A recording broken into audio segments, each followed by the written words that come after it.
ভূমিকম্পে বিধ্বস্ত এলাকাগুলোয় আশঙ্কাজনক হারে ছড়াচ্ছে কলেরা ও হাম। রোববার এই সতর্কবার্তা দিল বিশ্ব স্বাস্থ্য সংস্থা। এদিকে জাতিসংঘের দাবি, দুর্যোগে সিরিয়ায় ক্ষতিগ্রস্ত 1 কোটির বেশি মানুষ, কিন্তু বিদ্রোহী অধ্যুষিত এলাকাগুলোয় ঢুকতে পারছে না ত্রাণবহর। মানবিকতার খাতিরে বিবদমান সব পক্ষকেই নমনীয় হওয়ার আহ্বান জানালো যুক্তরাষ্ট্র। প্রয়োজনে ভোটাভুটির মাধ্যমে ফয়সালার তাগিদ দিল দেশটি।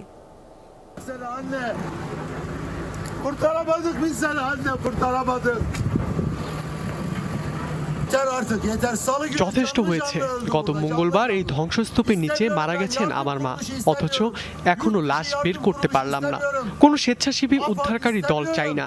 তামাশা দেখা বন্ধ করুন, পারলে এই দুর্দশা থেকে রক্ষা করুন। জাফের মেহমুদের মতো অনেকের অপেক্ষায় পরিণত হয়েছে ক্ষোভে। চোখের সামনে প্রিয়জনের মৃত্যু দেখেও হাত পা বাঁধা বহু মানুষের। উদ্ধারকারীরা লাশ বের করতে পারলে ঠাঁই হচ্ছে কবরে। গোরস্থানে নেই তিল ধারণের জায়গা, সবশেষ ভরসা গণকবর। ব্যাপক ধ্বংসযজ্ঞের কারণে উদ্ধার কাজ শেষ হতে লাগবে কয়েক মাস, গড়াতে পারে বছরও।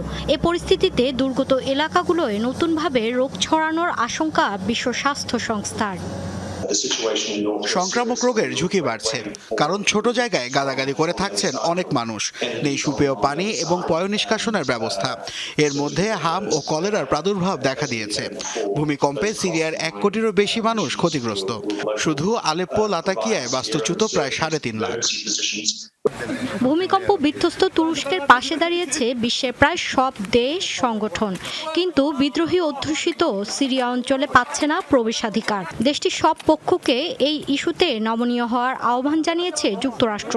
এমনকি চাইছে ভোটাভুটির মাধ্যমে অনুমোদন আদায় করুক জাতিসংঘ। জাতিসংঘ ও আন্তর্জাতিক অন্যান্য স্বেচ্ছাসেবী সংগঠনগুলোর ত্রাণ সহায়তা পৌঁছেছে সীমান্তে। শুধু আসাদ প্রশাসনের অনুমতির অপেক্ষা। বিবাদমান পক্ষগুলোকে বলবো, রাজনীতিকে একপাশে রাখুন, মনোযোগ দিন মানবিকতায়। স্বেচ্ছাসেবী সংগঠন হোয়াইট হেলমেটস জানিয়েছে, সিরিয়ার সীমান্তবর্তী এলাকাগুলোয় ভূমিকম্পে ধসে পড়েছে 2000-এর বেশি ঘরবাড়ি স্থাপনা, যেগুলো 550টি পুরোপুরি মিশে গেছে মাটিতে। মৌলি ইসলাম, যমুনা নিউজ।